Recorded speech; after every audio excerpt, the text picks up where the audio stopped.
Welcome to the Blitz. I'm Joey Lamar alongside my good friend Matthew Dole. I mean, it's the first Friday night of the season, Joey, and you know, I'm really excited about tonight. Oh yeah, it's the beginning of the season. Everyone wants to stay undefeated, but how long would that last? Well, every team hopes to finish the year 15-0, but we all know that's not possible. We have to crown just one champ in each class by the end of the year. That's very true. Now, while every team hopes to stay undefeated, I think most will settle for the playoffs. And we start with two teams from a year ago, the Westover Patriots hosting the Lee County Trojans. These Titans take the field on the new field turf at Hugh Mill Stadium. First quarter, Lee County on the one. Ball on the ground. Westover Patriots recover. Their defense stands up. Tyreek Thompson on the fumble recovery. Later in the first, Westover trying the read option. Emory McKenzie keeps it, and maybe he should have handed it off. That may hurt in the morning. Westover punts on that possession. Trojans with the ball now. Fourth down, Garrett Morrell. He can't connect with Anthony Tuber. Turnover on down, still no score in this one. Second quarter, Patriots driving, pass complete, and he is stopped in his tracks. Jared Glover. Nice form tackle there. That's how they coach him up. Dean Fabrizio coached up his guys to a 42-7 win over Westover. Deerfield opened the season at home tonight. Nice, already a big 27-0, but McClay still fighting, and they're airing it out. Touchdown. Wait. Receiver pushed off. That's offensive pass interference, so no touchdown, and the score still remains at 27-0. Later in the second, a little razzle-dazzle halfback pass. Nobody near him. Oh, my goodness. It slips through his hand. That would have been an easy score. Still in the second, under a minute left. Nick Wheelan takes the handoff, fools everybody, rushing into the end zone, puts the Knights up 34-0. The state semifinalists from a year ago have a great opening night. They coast to a 47-0 win. Now, both Turner County and Terrell County are looking to improve on their below 500 records last year. And the two teams opened up the season against each other for the second straight year. Now, the Green Waves are ready for their season opener at home, and they are going to start the season off with a bang. First kickoff of the game, Contravius Daniels bobs, weaves, and bounces outside for a huge gain before he's finally brought down, sets his team up in great field position, and the Green Waves are in business. Now, on that drive, Detravian Bishop, get used to his name, he was able to escape the chaos when he rushed up the middle for a first touchdown of the game. But on Terrell County's next possession, the Rebels built some momentum of their own. Bishop's pass was deflected in the air into the hands of the sophomore Tyler Moore, and Moore took the interception down the left sideline. A big gain, and he got some help from his teammates before being pushed out of bounds by Bishop at the 20-yard line. But it turned out that the Rebels went on to win 29-20, and that's all it was for the Rebels. They got their first win of the season. Now let's go straight to Centennial Stadium, where Central High was taking on Baconton Charter. Senior captain's ready to go. Keep an eye on this guy, though. Kyzavius Carter rushes to the left and with a huge rumble over the Baconton defender. After Carter rushes it to the 1-yard line, give it to the big guy, Robin Malcolm, up the middle, gets the first TD of the game. They go for two, 8-0 early in the first. Baconton has their own bruiser in Max Dean, though, and he bursts into the end zone, puts the Blazers on the board. They fail to go for two, makes it 8-6 Central. Next drive, Carter receives the handoff, but he coughs up the football. Ty Cochran with the strip and the fumble recovery sets Baconton up in great field position, and that leaves Matthew Dean. The senior punches the final play of the 4-play drive, 13-8 at that point, but despite the strong start, Baconton loses their first game of the season, 28-6. And don't go anywhere. We have plenty of more game highlights coming your way, along with our nominees for Fan of the Week. We'll be back after a short break.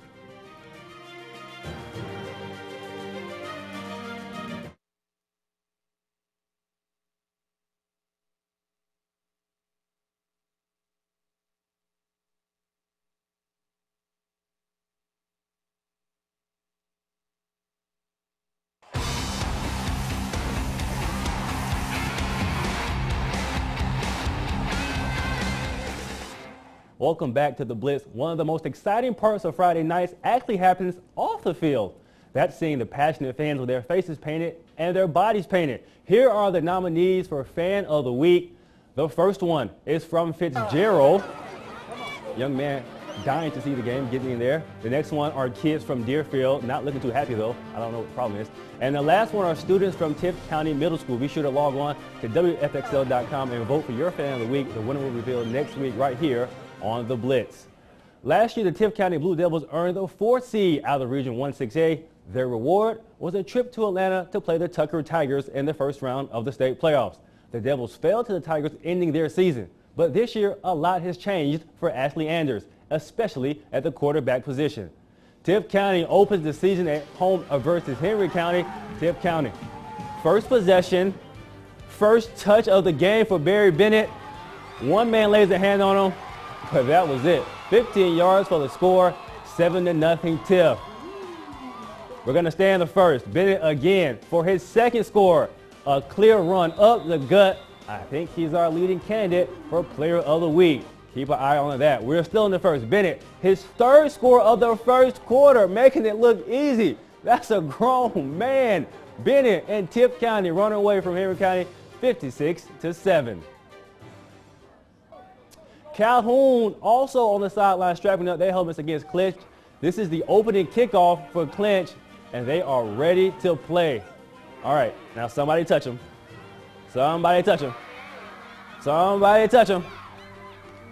Brought down deep into Clinch's territory, and the kickoff return would set up this. Clinch airing it out. The first touchdown of the game. Score goes 6-0 Clinch. Calhoun now. They will try to respond, but the running game is going nowhere very fast. Great job by the Clinch defense there. That should be a staple for the Panthers this year. Still in the first, Calhoun puts the ball in the air, but it's going to fall into a Calhoun defender. Return 7 yards for a touchdown. That made it 19-0. Clinch County off to an impressive start. They pick up the huge 53-8 win. Eric Soliday made his return to Americus Sumter sidelines for the Panthers' first game against Smith Station. And let's see how he does in his first game against Smith Station, who came in all the way from Alabama for tonight's game. And they are not going to waste any time trying to make something happen on the road. Smith Station quarterback Dalton Sinkerfield takes a few steps to his right, tosses a deep pass to Will Clanton, who goes up over the defender, gets at the 40-yard line, eventually gets to the 25. Huge first down. Shortly after, it's a quarterback's turn. Sinkerfield gets the end zone. 7-0 Smith Station after the dive. Exactly how they wanted this game to start. Now let's fast forward to a 4th down play for Americus. McCall Yancey goes deep, but the players collide, and the pass is broken up by Reynold Williams. Both players got up okay. Sinkerfield looking right down the middle. Hits Stevie Pringle. Cool name, nice catch for a first down. Now later in that drive, Sinkerfield looks to his right and finds Austin Taylor for the easy touchdown. Extra point no good. Smith Station goes up 13-0, and they go on to win 41-13 over Americus Sumter. And Westfield and Southland ready for their game at Harvey Simpson Stadium. 7-0 Westfield after the first quarter, but Southland quarterback drops back to pass, and he's picked off by Westfield's Hatch Brandon. Tremendous diving grab. Westfield quarterback Ryan Fitzpatrick going deep, but it's broken up by Southland. But they can't stop him all night. Fitzpatrick going deep again, but this time he's going to hit Regan Waller for a touchdown. 14-0 Westfield. Now Southland ball, bad handoff, and Westfield recovers deep in Raider territory, and Westfield's Aiden Murphy makes them pay. Goes right up the middle for a touchdown. Extra point no good. 20-0 Westfield, and it doesn't stop. Fitzpatrick on a QB rollout, keeps it and goes all the way down the sideline for a touchdown. 27-0 Westfield at half, and Westfield wins their first game of the year 47-14.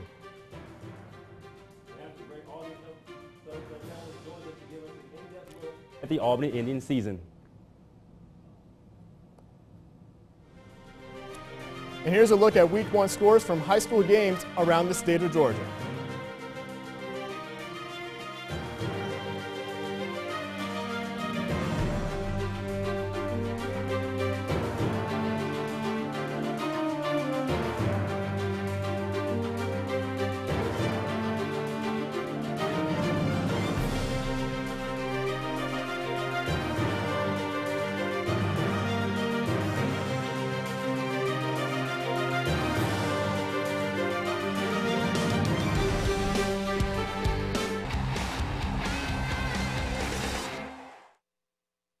Welcome back to the Blitz. I'm joined by Albany High head coach Felton Williams. Coach, thank you for joining us so much. Glad to be here.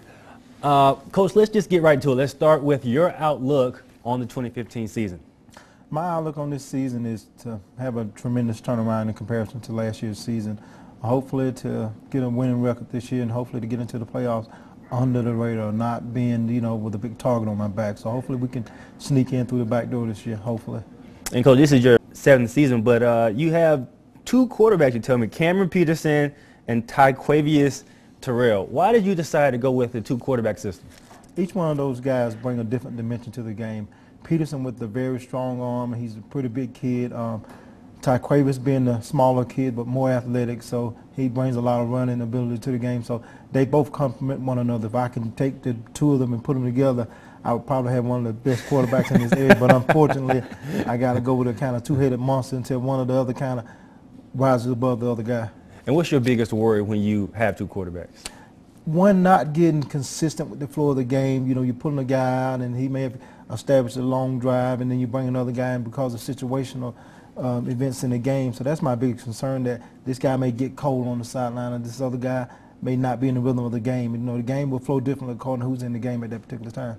Okay, and that's on the offensive side. But what about on the defense side? You got some pretty big linebackers out there who can lay some wood out there. Yeah, I'm blessed this year to have some big linebackers who are pretty strong as well. That'll be the strong point of the defense this year, our linebackers, and as well as our front 4 people up front defensively. Secondary will be kind of young. We'll have to grow as the season go on, but hopefully we'll be able to move some people around and kind of get a good look on that side. All right, Coach, and let's get you out here on something fun. Out of your 7 years as the head coach at Albany, what's been the most rewarding experience? My most rewarding experience has been the opportunity to see some guys get Division I scholarships.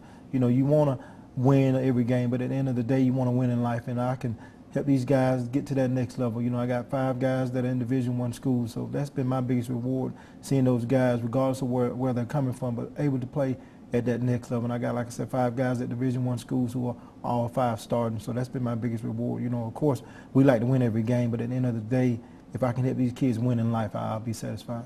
All right, thank you, Coach. All right, Matt has one of your regional opponents coming up, Worth and Fitzgerald. Matt? Thanks, Joey. Worth County has lost 6 of their last 7 games against Fitzgerald, and this weekend they had to travel to the Purple Hurricanes Stadium. And everyone's ready for this one as it's time for opening night between the Purple Hurricanes and the Rams. And Worth County has an opportunity to get on the scoreboard early, but Seth Souter's kick goes wide left. Score remains 0-0 at the end of the first, but it wouldn't take long for them to get on the scoreboard. Early second, quarterback Jerome Williams finds running room to the left and races into the end zone for the TD. Extra point good, 7-0 Rams. Late second quarter, facing a 7-point deficit, James Graham rolls out and tosses a deep TD pass to Tay Daniel. No one in the vicinity as he enters the end zone. Tie game 7-7. Fitzgerald back in it now with a minute left. First half, Worth trying to get something going, but Horace Everson's pass is picked off by Marquarius Harper, turns it for the TD, and Fitzgerald heads into half, 14-7 lead, and they go on to win big, 48-27. Huge second half from the Purple Hurricanes. As we continue our Blitz coverage, every week we'll honor a team that demonstrates integrity, character, and a strong performance on the field. This week is the first week of the high school football season, so the task was tough, but I think we picked an appropriate team. The Monroe Tornadoes are the Fox 31 Sports Team of the Week. They are led by head coach Charles Truitt. The Tornadoes are expected to compete for a playoff spot this year, but all Coach Truitt could talk about was this week's matchup. Well, to see how well we improved from last week. We really worked on our offensive line play and our defensive back play. To see how far we have came, see that we make sure we're not making those same mistakes that we played last week. And the main thing is making sure that we get better. So let's check on our team of the week and see how they fared. Perry putting on a show for the visiting Monroe Tornadoes. They had to like that. First quarter, Monroe driving. Raquavius Timely finds the ground in a timely fashion. Next play for Monroe, Dexter Mormon overthrows his receiver, and the Tornadoes are left wanting more. Perry, they're going to be punting this time, but they get the safety. But now Monroe again, he's sacked.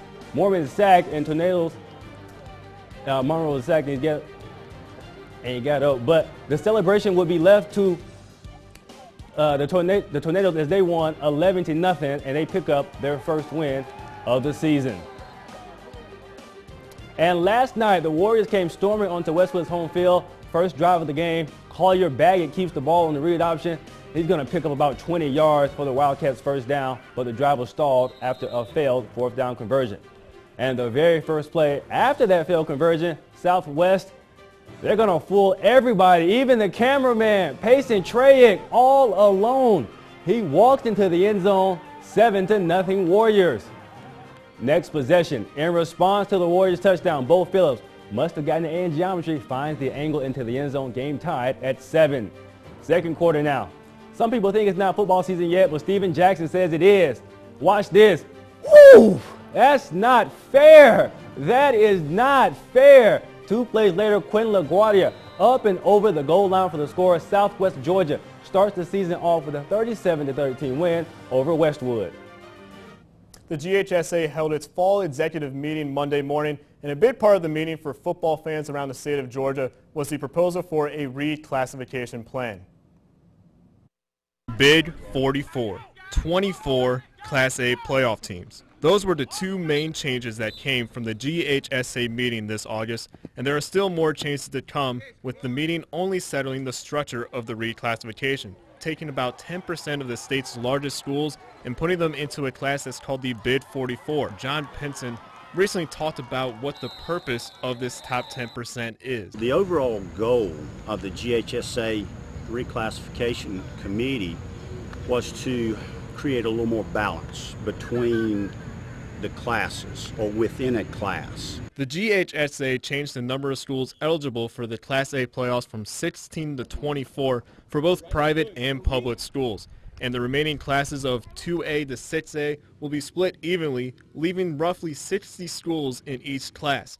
Lee County is one of those smaller Class 6A schools, but with the addition of the Bid 44, it appears they'll be back to the second largest class. As it stands, we will be back where we've been previous years, back into the second to highest class, which is something we've been in, all my time here until this year when they made us a small school in the largest class. The numbers are expected to be in by October, and every high school is expected to find out what class they'll be placed in when the GHSA meets in January. And here are some scores from the rest of the games from Week 1.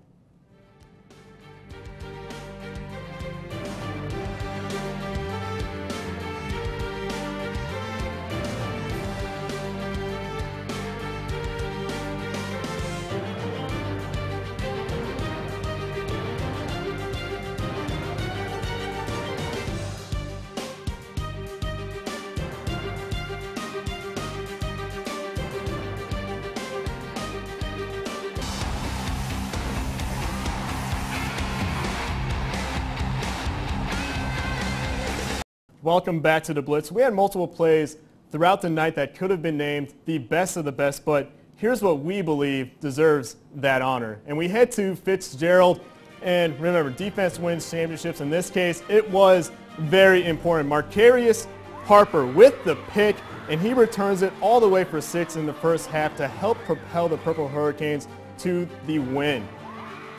And with Week 1 in the books, here's a look at some of the matchups for next weekend.